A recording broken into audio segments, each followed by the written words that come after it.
আমরা সাধারণত সবাই জানি যে ত্যাগই শান্তি, কিন্তু সেই ত্যাগ করার জন্য কর্মের প্রয়োজন।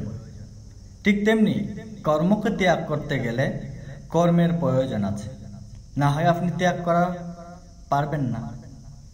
সেই ত্যাগ, কর্মত্যাগ এবং কর্মযোগকে যিনি একই রকমভাবে মনে করেন তিনি জ্ঞানী। গীতার পঞ্চম অধ্যায়ের পঞ্চম শ্লোকে বলা হয়েছে, ইয়ৎ সাংখ্যৈঃ প্রাপ্যতে স্থানম তৎ যোগৈরপি গম্যতে একং সাংখ্যং চ যোগং চ ইয়ঃ পশ্যতি স পশ্যতি। হ্যাঁ সনাতনী সন্তান, কর্মত্যাগের মাধ্যমে যে গতি লাভ হয়, কর্মযোগের দ্বারা সেই গতি প্রাপ্ত হওয়া যায়।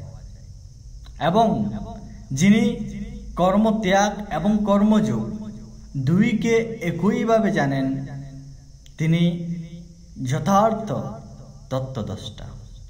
হ্যাঁ সনাতনী সন্তান, সৎকর্ম করুন। সৎকর্মের মাধ্যমে কর্মের আকাঙ্ক্ষা যে ফলটা রয়েছে সেটাকে ত্যাগ করুন, ঈশ্বরের উপর ছেড়ে দিন। আপনি পাবেন, কর্মের ফল আপনি পাবেন, কিন্তু আকাঙ্ক্ষা না করে আপনার কর্ম করে যান।